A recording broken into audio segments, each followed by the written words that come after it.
రెండోసారి పవర్లోకి వచ్చాక ట్రంప్ సర్కార్ ఎప్పటికప్పుడు క్లైమాక్స్నే తలపిస్తోంది. తన పైత్యమే తనకు శత్రువు అన్నట్టు ఆయన చేష్టలే ఆయన ప్రభుత్వానికి తలవంపులుగా మారుతున్నాయి. లేటెస్ట్గా ట్రంప్ ఫ్లాష్ బ్యాక్ ఒకటి ఇప్పుడు వైట్ హౌస్ను ఊపేస్తోంది.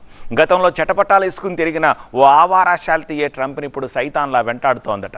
ఎవరా కంట్రీ క్యారెక్టర్? అతడితో అమెరికా ప్రభుత్వానికి రాబోయే ముప్పేమిటి? అగ్రరాజ్యాన్ని వణికిస్తోన్న రాసలీలల రుచి. హాట్ టబ్ లో అర్ధనగ్నంగా రిలాక్స్ అవుతోన్న Bill Clinton, British vamp character Ghislaine Maxwell తో సరసాలు. తేనా ఇంకా ఉంది.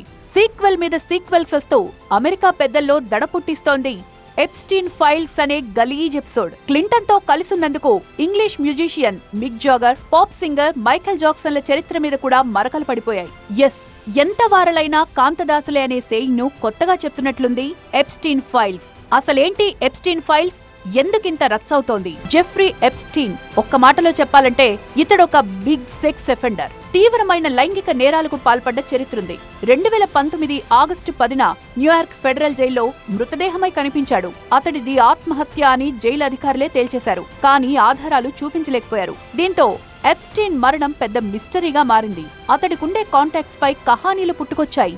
ఎప్స్టీన్ వెనుక పెద్ద తలకాయలున్నాయని, తమ యవ్వారాలు బయటకొస్తే ప్రమాదమని భావించి చంపేశారని తీవ్ర ఆరోపణలు రావడంతో ఇతనిపై FBI విచారణ మొదలైంది. సంబంధించిన ఇన్వెస్టిగేషన్ డాక్యుమెంట్స్ రిలీజ్ చేయడం మొదలుపెట్టింది US జస్టిస్ డిపార్ట్మెంట్. అందులో భాగంగా రిలీజ్ అయినవే ఎప్స్టీన్ ఫైల్స్ తాజా వెర్షన్. కోర్టు ఆర్డర్లు, సమాచార హక్కు రికార్డులు, కొన్ని వందల ఫోటోలు, పెద్ద ట్రంకు పెట్టె నిండా డాక్యుమెంట్లు. ఇన్ని రిలీజ్ చేసినా వీటిలో 254 మంది పేర్లను బ్లాక్ చేసిన 7 పేజీలు సందేహాస్పదంగా మారాయి. పైగా వీటికుండే విశ్వసనీయత మీద కూడా డౌట్లు లేకపోలేదు. ఇవన్నీ ఉత్తుత్తి కాగితాలేనా లేక తిట్టి తీసే దమ్మున్న ఆధారాలా అనేది వైట్ హౌస్ తేల్చడం లేదు. ఎందుకంటే గతంలో కూడా ఓసారి ఎప్స్టీన్ ఫైల్స్ రిలీజ్ చేసి ఇవన్నీ బయట జరిగే సోషల్ మీడియా ప్రచారాల్ని బట్టి సేకరించినవి అంటూ తూచ్ అంటూ కొట్టేసింది US justice department. Jeffrey Epstein పేరుకు పెద్ద మనిషే, చేసేది మాత్రం చిల్లర పనులు. బిజినెస్ ఎగ్జిక్యూటివ్స్, పొలిటికల్ సెలబ్రిటీస్, పెద్ద పెద్ద మేధావులు, విద్యావేత్తలు కూడా ఎప్స్టీన్ ఫ్రెండ్ సర్కిల్లో ఉన్నారు. ఎప్స్టీన్ చరిత్రను తవ్వితే వీళ్ళందరి పేర్లు బయటకొస్తున్నాయి, including American president Donald Trump. అవును, గతంలో డొనాల్డ్ ట్రంప్ కు జెఫ్రీ ఎప్స్టీన్ మంచి జిగ్రీ దోస్తు. 10 ఏళ్లకు పైగా వీళ్ల మధ్య మంచి దోస్తానా నడిచింది. 92లో డాన్స్ చేస్తోన్న అమ్మాయిలతో ఉన్నట్లు ఫోటోలు కూడా వచ్చాయి. 14 ఏళ్ల అమ్మాయిని కూడా వదిలిపెట్టలేదని ఎప్స్టీన్ పై సీరియస్ ఎలిగేషన్స్ ఉన్నాయి. ఎప్స్టీన్ అనేవాడు ఎంత నీచ్ కమీనేనో చెప్తూ ట్రంప్ ఇచ్చిన స్టేట్మెంట్ కూడా ప్రచారంలో ఉంది.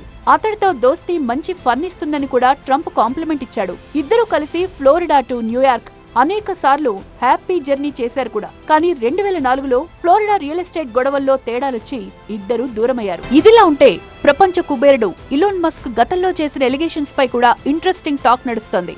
ఎప్స్టీన్ సెక్స్ స్కాండల్లో ట్రంప్ పాత్ర కూడా ఉందని ఇలోన్ మస్క్ సంచలన ఆరోపణలు చేశాడు. అందుకే ఎప్స్టీన్ ఫైల్స్ లో ట్రంప్ పేరుందనే వాదన బలపడుతోంది. ట్రంప్ ఇమేజ్ కి డ్యామేజ్ అవుతుందనే అసలైన డాక్యుమెంట్స్ ను విడుదల చేయడంలో జాప్యం జరుగుతోందా అనే అనుమానాలు వస్తున్నాయి. ముఖ్యంగా డెమోక్రాట్లు విరుచుకుపడుతున్నారు. US జస్టిస్ డిపార్ట్మెంట్ నుంచి కీలకమైన ఫైళ్లు మిస్ అయ్యాయని, ట్రంప్ ని కాపాడడం కోసమే వాటిని ప్రభుత్వం దాచిపెడుతోందని విమర్శలు అందుకున్నారు. ఎప్స్టీన్ కు ట్రంప్ లాంటి బడా పొలిటీషియన్లతో సంబంధాలున్నాయని, ప్రెషర్స్ కి తలొగ్గి మరికొన్ని ఎప్స్టీన్ ఫైల్స్ రిలీజ్ చేస్తే అమెరికాలో పొలిటికల్ సునామీ తప్పదని తెలుస్తోంది. సో ఇప్పుడు దొరికిపోయింది బిల్ క్లింటన్ అండ్ అదర్స్. మరి డొనాల్డ్ ట్రంప్ రాసలీలల ఎపిసోడ్ కూడా త్వరలో రాబోతోందా?